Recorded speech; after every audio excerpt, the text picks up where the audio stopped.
ஆண்டவராகிய இயேசு கிறிஸ்துவின் நாமத்தில் காலை வாழ்த்துக்கள். இன்றைய மன்னா லேவியருக்குரிய கட்டளை என்னவென்றால், 25 வயது முதல் அதற்கு மேற்பட்ட வயதுள்ள யாவரும் ஆசரிப்பு கூடாரத்தின் பணிவிடையை செய்யும் சேனையிலே சேவிக்க வரவேண்டும். எண்ணாகமம் 8 வசனம் 24. பாருங்க, கர்த்தர் மோசையை நோக்கி இந்த கட்டளையை சொல்கிறார். என்ன கட்டளை? லேவியருக்கு என்ன சொல்லணும் நீனா, அவங்கள 25 வயசுலேருந்து 50 வயசுக்குள்ள, ஏன்னா அதுக்கு அடுத்த வசனம் சொல்லுது 50 வயதுக்கு மேற்பட்டவர்கள் வேலை செய்யக்கூடாது. திருப்பணி வேலை சேனையை விட்டுட்டு அவங்க ஆசரிப்பு கூடாரத்தை காவல் காக்கிறது இந்த மாதிரி வேலைலாம் செய்யணும்னு சொல்கிறார். அப்போது 25லேருந்து 50 வயசுக்குள்ளே தான் ஆண்டவருக்குன்னு சேவை செய்கிற பணிவிடைய, ஆசரிப்பு கூடாரத்தின் பணிவிடையை செய்யும் சேனையிலே. பாருங்கள், ஆசரிப்பு கூடாரத்தின் பணிவிடை செய்பவர்களை என்னான்னு கூப்பிட்றாங்கன்னா சேனைகளாம். அவ்வளோ சேனைகள்ன்ற வார்த்தை குறிப்பிடப்பட்டிருக்கு. சேனையிலே சேவிக்க வர வேண்டும் அப்படின்னு சொல்லப்பட்டிருக்கு. அப்படின்னு பார்த்தீங்கன்னா, முன்னாடி பார்த்தீங்கன்னா லேவியர்கள் எப்படிப்பட்டவர்களாக இருக்கணும்னா, வாலிப வயதுள்ளவர்களாய், ரொம்ப முதிர்ச்சியாகி தள்ளாடி அப்படிலாம் இருக்கக்கூடாது. நல்ல திடகாத்திரமான உடம்பு எப்போ இருக்கும்? அந்த 25லேருந்து 50 வயதுக்குள்ள. அதுக்கு மேலே கொஞ்சம் கொஞ்சமாக நாளாக ஏதாவது ஒரு பலவீனங்கள் வரும், ஏதாவது ஒரு குறைவுகள் இருக்கும். ஆனால் அந்த 25 வயது கட்ட வாலிபன்னு சொல்லுவாங்க. அந்த வயதிலிருந்து வேணும்னு சொல்லி ஆண்டவர் கேட்குறார். எதுக்கு? ஆசரிப்பு கூடாரத்தின் பணிவிடையை செய்யும் சேனையிலே சேவிக்கும்படியாக வர வேண்டும் அப்படின்னு சொல்கிறார். அவங்க என்ன செய்யணுமா? 21 வசனம், லேவியர் சுத்திகரிக்கப்பட்டு தங்கள் வஸ்திரங்களை தோய்த்தார்கள். பின்பு ஆரோன் அவர்களை கர்த்தருக்கு முன்பாக அசைவாட்டும் காணிக்கையாக நிறுத்தி அவர்களை சுத்திகரிக்க அவர்களுக்காக பாவ நிவர்த்தி செய்தான். எவ்வளோ காரியங்கள்லாம் இருக்குது பாருங்கள், ப்ரொசீஜர்ஸு. அந்த லேவியர்கள் சுத்திகரிக்கப்பட வேண்டும், பரிசுத்தமாக்கப்பட வேண்டும், அவருடைய வஸ்திரங்கள் பரிசுத்தமாக்கப்பட வேண்டும். நிறைய காரியம் சொல்லப்பட்டிருக்கு. அப்படிலாம் அவங்க சுத்திகரிப்பு செஞ்சால் மட்டும்தான் ஆசரிப்பு கூடாரத்தின் பணிவிடையில் அவங்க செய்ய முடியும், அவங்க சேவிக்க முடியும். நல்லா புரிஞ்சுக்கணும். எனவே பிரியமானவர்களே, நீங்களும் நானும் முதலாவது சுத்திகரிப்பு செய்யப்பட்டவர்களாய் காணப்படணும். அதாவது பரிசுத்த ஆவியினால் நாம் சுத்திகரிப்பு செய்யப்பட்டவர்களாய், இயேசு கிறிஸ்துவின் இரத்தத்தினாலேயும் நாம் சுத்திகரிப்பு செய்யப்பட்டவர்களாய், சுத்தமானவர்களாய் காணப்பட வேண்டும். பாவங்கள்லாம் அழுக்கெல்லாம் கழுவி சுத்திகரிக்கப்பட்டு அதற்கு பிறகு பரிசுத்த ஆடையை அணிந்து, பாருங்கள் ஆசாரியர்கள் எப்படி செய்கிறாங்க. லேவியர் சுத்திகரிக்கப்பட்டு தங்கள் வஸ்திரங்களை தோய்த்தார்கள். எப்படி பாருங்கள், லேவியரை சுத்திகரிக்கணும்னு ஆண்டவர் சொல்லிடுறாரு. அவங்க சுத்திகரிக்கப்பட்டு வஸ்திரங்களை தோய்த்தார்கள். எதில் தோய்த்தார்கள்?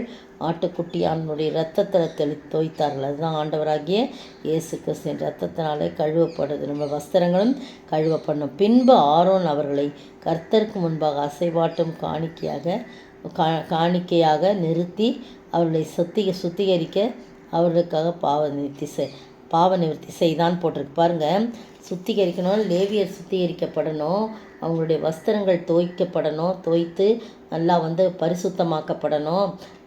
அவர்களை கர்த்தருக்கு முன்பாக அசைவாட்டும் காணிக்கையாக நிறுத்தி அவர்களை சுத்திகரிக்க அவர்களுக்கு பாவ நிவர்த்தி செய்தான் அப்படின்னு போடப்பட்டிருக்கு. அதற்கு பிறகு தான் லேவியர் ஆரோனுக்கும் அவன் குமாரருக்கு முன்பாக ஆசரிப்பு கூடாரத்தில் தங்களுக்கு பணிவிடை செய்யும்படி பிரவேசிக்கிறாங்க. சரிங்களா? கர்த்தர் லேவியரை குறித்து மோசே கட்டளையிட்டபடியே அவர்கள் செய்தார்கள். அப்போ தான் அவன் கூப்பிட்டு, நீங்கள் இந்த கட்டளை என்னன்னா, எத்தனை வயசு வரைக்கும் இந்த மாதிரி ஊழியம் செய்யலான்னா, 25 வயசுலேருந்து 50 வயசுக்குள்ளே அப்படின்னு சொல்லப்படுது. நீங்களும் நானும் அந்த நாட்களெல்லாம் ஒரு வேளை வீணாக்கி போட்டிருக்கலாம். ஆனால் புதிய ஏற்பாட்டை பொறுத்த வரைக்கும் 80 வயது இல்லை, ஆசேர் குமாரத்தியாகிய பானுவேலின் குமாரத்தியாகிய அந்த அன்னாள் ஆண்டவரை துதித்து சேவித்து கொண்டிருந்தாள். அதனால் அந்த சிம்சோன் அப்படி தான் இருந்தான். வயசு வரம்பெல்லாம் புதிய ஏற்பாட்டில் கிடையாது. நீங்களும் நானும் எந்த வயது உள்ளவர்களாக இருந்தாலும் ஆவியோடும் உண்மையோடும் அவரை தொழுது கொள்ளும்போது அவர் மகிழ்ச்சி அடைவார். ஊனமுற்றதும்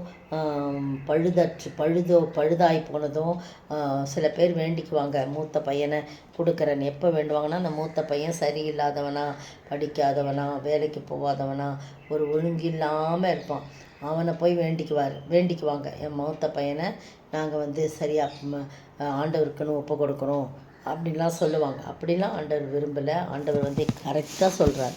ஊனமுற்றதையும் பழுதற்றதுமான காரியங்களாம் என்னிடத்துல நீங்கள் கொண்டு வர வேணாம், அதெல்லாம் எனக்கு பிடிக்கும்னு நினைக்கிறீங்களா? நீங்கள் போய் அதை மற்றவங்களுக்கு கொடுப்பீங்களா? நிறையா வசனங்கள் இருக்குது. நீங்கள் போய் அதை நீங்கள் வேலை பார்க்குற இடத்துல எஜமானிடத்தில் அதை கொடுப்பீங்களா? கொடுக்க மாட்டீங்களா? அப்போ என்கிட்ட மட்டும் அதெல்லாம் கொண்டு வரீங்களே அப்படின்னு சொல்கிறாங்க. என்ன 19:1-2 பாருங்கள். அதில் சொல்லப்பட்டிருக்கு, கர்த்தர் மோசையும் ஆரோனையும் நோக்கி, கர்த்தர் கற்பித்த நியாயப்பிரமாணமாவது பழுதற்றதும் ஊனமில்லாதும் நுகத்தடிக்கு உட்படாதுமாகிய சிவப்பான ஒரு கிடாரியை உன்னிடத்தில் கொண்டு வரும்படி இஸ்ரவேல் புத்தருக்கு சொல்லுங்கள். பார்த்தீங்களா, எப்படிப்பட்ட கிடாரியா? பழுதற்றதாக இருக்கணுமா, ஊனமில்லாதா இருக்கணுமா, நுகத்தடிக்கு உட்படாதுமான சிவப்பான நுகத்தடினா அந்த கட்டை வைப்பாங்களே அந்த மாதிரிலாம், அதெல்லாம் வேலைக்கு போகாத நல்ல ஒரு புதிய கிடாரியாக இருக்கணும். உழைச்சி இது பண்ணுற அந்த கழுத்தில் நுகத்தடி அழுத்தப்பட்ட அந்த மாதிரி கிடாரிலாம் வேணாம். புதியதான ஒரு கிடாரியை நீங்கள் உன்னிடத்தில் கொண்டு வந்து கொடுக்கும்படி இஸ்ரவேல் புத்தருக்கு சொல்லுங்கள் அப்படின்னு சொல்லப்பட்டிருக்கு. எனவே பிரியமான நீங்களும் நானும் ஆண்டவருடைய சமூகத்தை தாழ்த்தி ஒப்பு கொடுப்போம். பரிசுத்தமாய் நம்மை காத்து அவருக்காக நம்ம அவருக்கு சேவிக்கும் போது கர்த்தர் நிச்சயமாய் நம்மை ஆசீர்வதிப்பார். அதை நான் விரும்புகிறார். ஆண்டவர் தாமே இந்த வார்த்தைகளை ஆசீர்வதிப்பாராக. ஆமென். கிறிஸ்துவின் சேனை வீரர்கள் நாம் எங்கும் கிறிஸ்துவுக்காய் சேவை செய்திடுவோம். உயர்விலும் தாழ்விலும் நாட்டிலும் காட்டிலும் உன்னதர் பணியை பணிபுரிவோம். இறை மகனேசு வாழ்க வாழ்க, அதிசயமானவர் வாழ்க வாழ்க, வல்லமையுள்ளவர் வாழ்க வாழ்க, மரித்துயிர் தெழுந்தாரே. ஸ்தோத்திரிக்கிற ஆண்டவரே, துதிக்கிற ராஜா, சேனைகளாய் நாங்கள் இருந்து ஆண்டவரே தகப்பனே உமக்காக எப்பொழுதும் சேவை செய்ய நீர் உதவி செய்ய வேண்டும் என்று கர்த்தரும் மீட்பெரும் ராஜாவாகிய இயேசு கிறிஸ்துவின் விலையேறப்பெற்ற நாமத்தில் ஜெபிக்கிறேன் பிதாவே, ஆமேன். நேற்றைய பதில், யூதர்கள் சவுலை கொலை செய்யும்படி இரவும் பகலும் கோட்டை வாசல்களை காத்து கொண்டிருந்தார்கள். யூதர்கள் சவுலை கொலை செய்யும்படி அவர்கள் இரவும் பகலும் கோட்டை வாசல்களை காத்து கொண்டிருந்தார்கள். அப்போஸ்தலர் நடபடிகளின் புத்தகம் 9ஆம் அதிகாரம் வசனம் 23-24. இன்றைய கேள்வி, பேதுரு எந்த ஊரிலிருந்த ஒருவனுக்கு எந்த நோயிலிருந்து விடுதலை பண்ணினான்? அவன் பெயர் என்ன? பேதுரு எந்த ஊரில் இருக்கும் ஒருவனுடைய எந்த நோயிலிருந்து விடுதலை பண்ணினார்? அவன் பெயர் என்ன?